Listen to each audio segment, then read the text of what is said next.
Hi dears, ഇന്ന് നമുക്ക് ഇഗ്നോ യൂണിവേഴ്സിറ്റിയിലെ എം.കോം എന്ന കോഴ്സിനെ കുറിച്ച് പരിചയപ്പെടാം.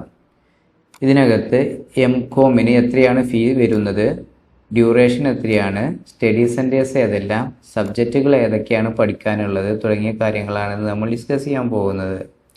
അപ്പോൾ നമുക്ക് എം.കോം മാസ്റ്റർ ഓഫ് കൊമേഴ്സ് ഇതൊരു ഡിസ്റ്റൻസ് ലേണിംഗ് പ്രോഗ്രാമാണ്. ഡിസ്റ്റൻസ് ആയിട്ടാണ് ഇതിൻ്റെ അഡ്മിഷൻസ്, എക്സാം രജിസ്ട്രേഷന് തുടങ്ങിയ ഒട്ടനവധി എല്ലാ കാര്യങ്ങളും ഓൺലൈനായിട്ടാണ് ചെയ്യേണ്ടത്. പക്ഷേ ഇതൊരു ഡിസ്റ്റൻസ് കോഴ്സാണ്. നിങ്ങൾ എക്സാം എഴുതേണ്ടത് സ്റ്റഡി സെൻറ്ററിൽ നേരിട്ട് ചെന്ന് സാധാരണ എക്സാം എഴുതുന്ന പോലെ പേനയും പേപ്പറും ഉപയോഗിച്ചിട്ടാണ് എക്സാം എഴുതേണ്ടത്.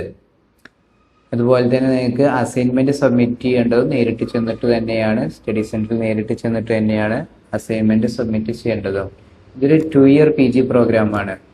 ഇംഗ്ലീഷിലും ഹിന്ദിയിലും ഇതിൻ്റെ മീഡിയം അവൈലബിൾ ആണ്. സാധാരണ കേരളത്തിലുള്ളവർ ഇംഗ്ലീഷിലാണ് ഇത് എടുക്കാറുള്ളത്. പിന്നെ ഇതിൻ്റെ എലിജിബിലിറ്റി എന്ന് പറയുന്നത് any graduation from recognised university, ഏതെങ്കിലും റെക്കഗ്നൈസ്ഡ് ആയിട്ടുള്ള യൂണിവേഴ്സിറ്റിയിൽ നിന്നും ഗ്രാജുവേഷൻ കിട്ടിയിട്ടുണ്ടെങ്കിൽ അതാണ് നിങ്ങളുടെ എലിജിബിലിറ്റി എം.കോമിന് വേണ്ടിയിട്ടുള്ള. 10,000 രൂപയാണ് ഒരു വർഷത്തിൽ നിങ്ങൾക്ക് പേയ്മെൻറ്റ് ചെയ്യേണ്ടത്. ഇയർലി ആണ് എം.കോമിന് ഇഗ്നോയിൽ പേയ്മെൻറ്റ് ചെയ്യേണ്ടത്.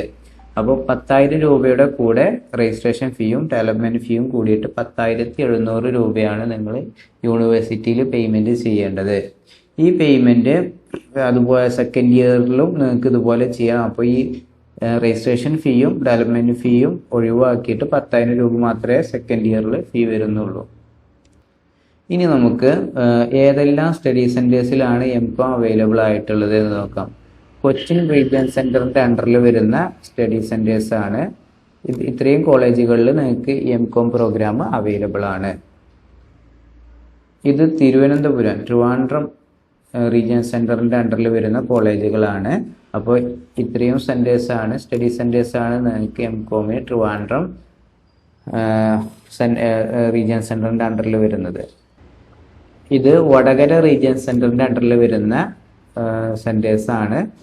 ഇവിടെയും നിങ്ങൾക്ക് എന്ത് ചെയ്യാം, സ്റ്റഡി സെൻറ്റേഴ്സ് തിരഞ്ഞെടുക്കാം. ഈ സ്റ്റഡി സെൻറ്റേഴ്സ് എന്താണെന്ന് ചോദിച്ചാൽ ഞാൻ പറഞ്ഞല്ലോ, നിങ്ങൾ അസൈൻമെൻറ്റ് സബ്മിറ്റ് ചെയ്യാൻ വേണ്ടിയിട്ട് പോകേണ്ട സ്ഥലമാണ്. നിങ്ങളൊരു കോളേജിൻ്റെ അണ്ടറിലായിരിക്കും ഈ ഒരു കോഴ്സ് രജിസ്റ്റർ ചെയ്യുന്നത്. അവർക്കായിരിക്കും നിങ്ങളുടെ കോഴ്സും നിങ്ങളെയും ഉത്തരവാദിത്വം ഉണ്ടായിരിക്കുക. അപ്പോൾ നിങ്ങളുടെ വീടിൻ്റെ അടുത്തുള്ള സ്റ്റഡി സെൻറ്റർ തിരഞ്ഞെടുക്കാം. വടകര, ട്രിവാൻഡ്രം, കൊച്ചിൻ ഇത്രയും റീജിയൻ സെൻറ്റർ ഉണ്ട്. ഇതിൻ്റെ അണ്ടറിലുള്ള ഏതെങ്കിലും നിങ്ങളുടെ പ്ലേസിൻ്റെ അടുത്തുള്ള ഒരു സ്റ്റഡി സെൻറ്റർ തിരഞ്ഞെടുക്കാൻ ശ്രമിക്കുക.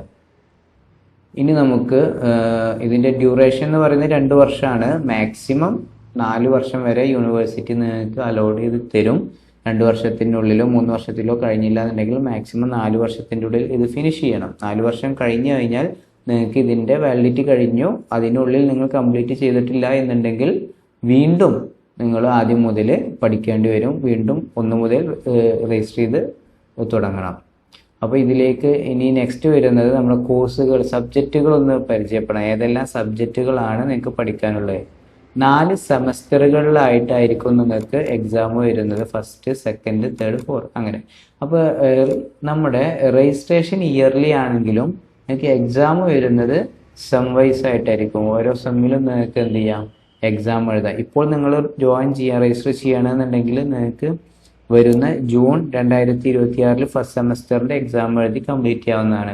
MCA 1 4 5 21, അതായത് ഇതിൻ്റെ organisation theory and behaviour, business environment, accounting for managerial decision, managerial economics, ഇങ്ങനെയാണ് ഫസ്റ്റ് സെമസ്റ്ററിൽ വരുന്നത്. അതുപോലെ തന്നെ നിങ്ങൾ നോക്കാം സെക്കൻഡ് ഇയറിൽ വരുന്ന സബ്ജക്റ്റുകൾ നിങ്ങളൊന്ന് പരിചയപ്പെടാം.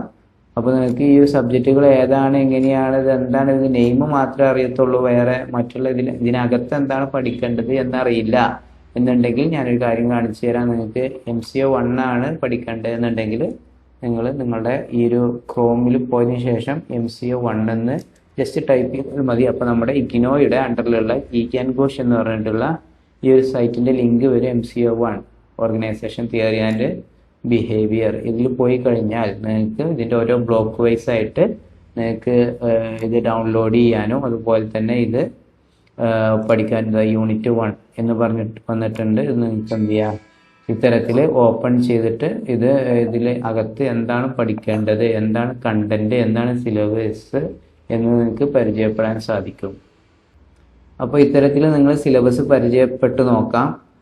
ഇനി ഈ എംകോം എന്ന് പറയുന്ന ഇഗ്നോയുടെ കോഴ്സ് എന്ന് പറയുന്നത് UGC അപ്രൂവ്ഡ് കോഴ്സാണ്. നിങ്ങൾക്ക് PSCക്കും UPSC പോലെയുള്ള ബാങ്ക് എക്സാംസിനും ഒക്കെ നിങ്ങൾക്ക് എന്ത് ചെയ്യാം, ഇത് ഉപയോഗപ്പെടുത്താം. അതുപോലെ തന്നെ നിങ്ങൾ ഹയർ സ്റ്റഡീസിനും നിങ്ങൾക്ക് ഇത് ഉപയോഗപ്പെടുത്താം.